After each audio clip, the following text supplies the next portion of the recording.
सो hey everyone, आप देख रहे हैं the latest info YouTube channel. यहाँ पे अभी अभी एक ड्राफ्ट तैयार किया गया है, जो है यहाँ पे देख सकते हैं draft updating of J&K revenue subordinate service recruitment rules. यानी कि अब आपके रेवेन्यू डिपार्टमेंट में जितनी भी वैकेंसीज निकल के सामने आती है तो उनके जो रिक्रूटमेंट रूल्स है वो अपडेट होने जा रहे हैं।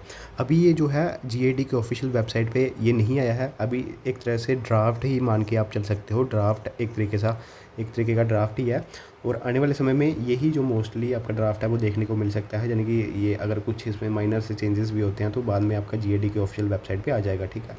तो ये हमें जो है एक तरीके से कह सकते हो कि अभी जो इसका सोर्स है वो हमने न्यूज़ मीडिया से इसको लिया है, ठीक है, न्यूज़ पोर्टल से और टेलीग्राम ग्रुप से इसको यहाँ पे इस ड्राफ्ट को डाउनलोड किया है। तो इसमें क्या क्या चीज़ें हैं जो हमारे लिए इंपॉर्टेंट है वो हम आज के इस वीडियो में बताएंगे। तो यहाँ पे देख सकते हैं कि सबसे पहले मैं आपको पुराना नोटिफिकेशन दिखा देता हूँ। जैसे यहाँ पे ये दिख रहा है ना, शेड्यूल 1 में इतनी सेक्शन स्ट्रेंथ है 607 1207। ये सेक्शन स्ट्रेंथ रहती है डिपार्टमेंट में कितने जो अभी वर्क कर रहे हैं, नायब तहसीलदार, पटवारी वगैरह, ठीक है। ये कोई वैकेंसीज नहीं है जो आने वाली है। तो फिलहाल ये पुराना था, ये पुराने वाला था, ठीक है। पुराने में देख सकते हैं वो काफ़ी कम था, तो इस बार थोड़ा बहुत अपडेट हुए हैं। और पहले जो था नायब तहसीलदार की जो पोस्ट के लिए क्या था कि graduation with knowledge of Urdu यहाँ पे मांगी जाती थी, ठीक है, नायब तहसीलदार की पोस्ट के लिए। और पटवारी की पोस्ट के लिए भी यहाँ पे ग्रेजुएशन मांगी जाती थी उर्दू के लिए। पटवारी की बात करें तो पहले 90% जो है यहाँ पे डायरेक्ट जो है रिक्रूटमेंट निकाली जाती थी। अब ये डायरेक्ट रिक्रूटमेंट क्या होता है, यानी कि जो आपकी JKSS भी एडवर्टीज़ करता है, ठीक है।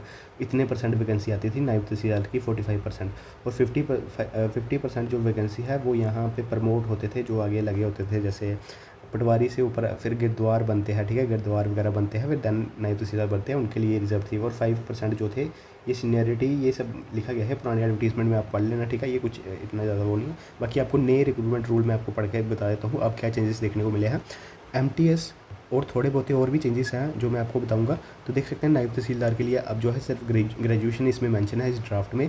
तो अगर ये अपलोड होते हैं, यानी कि ये पूरी तरह से अप्रूव्ड होते हैं, तो यहाँ पे अब आपकी नई जो वैकेंसी आएगी वो ग्रेजुएशन के बेसिस पे आएगी, graduation from any recognised university. और 40%, पहले 45% थी, अब 40% आपकी डायरेक्ट रिक्रूटमेंट के थ्रू आएगी। यानी कि जो JKSS भी वैकेंसी, मान लो यहाँ पे अगर 100% वैकेंसी है, ठीक है, 100% वैकेंसी है, तो उसमें से 40% जो वैकेंसी है वही एडवर्टीज़ होगी JKSS के द्वारा। बाकी प्रमोशन कोटा के थ्रू भरी जाएंगी 60%, जो क्लास सेकंड जो गिरद्वार होते हैं, ठीक है, ये गिरद्वार वगैरह होते हैं।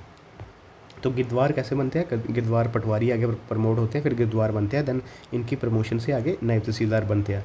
तो यहाँ पे पटवारी की बात करें तो इसकी भी ग्रेजुएशन कर दी गई है। इसमें नॉलेज ऑफ उर्दू देख सकते हैं, मेंशन नहीं है, जैसे पहले मेंशन था पुराने जो रूल्स मैंने आपको बताया उसमें with knowledge of Urdu mention था, इसमें मेंशन नहीं है। और ये आपके लिए गुड न्यूज़ है कि अब जो पटवारी की वैकेंसी आएगी वो 100% जो है अब रिक्रूटमेंट के थ्रू जो है पटवारी रिक्रूट किए जाएंगे। तो यहाँ पे देख लेना, ये आपके लिए गुड न्यूज़ है। पटवारी की काफ़ी ज़्यादा वैकेंसीज देखने को मिल सकती है अब, तो नायब तहसीलदार से ज़्यादा ही मिलेगी। अगर नायब तहसीलदार की बात करें तो इसकी अभी फ़िलहाल जो 75 अराउंड पोस्टें थी शायद, तो पटवारी की काफ़ी ज़्यादा देखने को मिल सकती है। आई थिंक 600 तक या फिर इससे भी ज़्यादा देखने को मिल सकती है, तो ये आप देख लेना।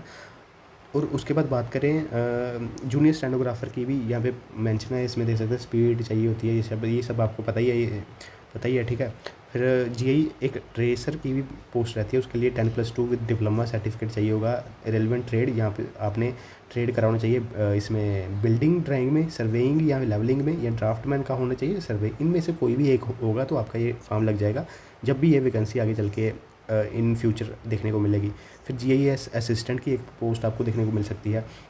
तो इसमें क्या है कि इसमें B कंप्यूटर साइंस या IT आपसे मांगा जा सकता है, या फिर आपकी B.Tech कंप्यूटर जो साइंस है वो मांगी जा सकती है, CSE IT मांगी जा सकती है, या फिर graduation with diploma in GIS यानी कि जियोग्राफी इंफॉर्मेटिक्स में मांगा जा सकता है। इन तीनों में से अगर कोई भी आपने एक क्वालिफिकेशन कर रखी है तो आप इसका फॉर्म लगा पाओगे GIS असिस्टेंट का। जूनियर असिस्टेंट की सेम ही है, ठीक है, ये सबके लिए सेम रहती है। ड्राइवर की बात करें तो मिनिमम मैट्रिक मैक्सिमम 10+2, ठीक है, मिनिमम यानी कि 10th होनी चाहिए और मैक्सिमम 12th होनी चाहिए। ग्रेजुएशन वाले लोड नहीं है। हैविंग हाई जो व्हीकल है आपके पास ड्राइविंग लाइसेंस होना चाहिए।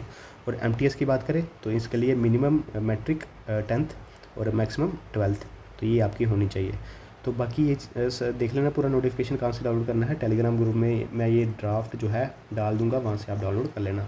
तो दोस्तों बस यही था हमारा आज का वीडियो। बाकी ये पुराना नोटिफिकेशन भी आप डाउनलोड कर सकते हैं। तो चलिए मैं एक साथ ही ये सब डाल दूंगा। तो टेलीग्राम ग्रुप का जो लिंक है वीडियो के डिस्क्रिप्शन बॉक्स में और कमेंट बॉक्स में मैं पिन कर दूंगा। धन्यवाद दोस्तों, ये था हमारा आज का वीडियो।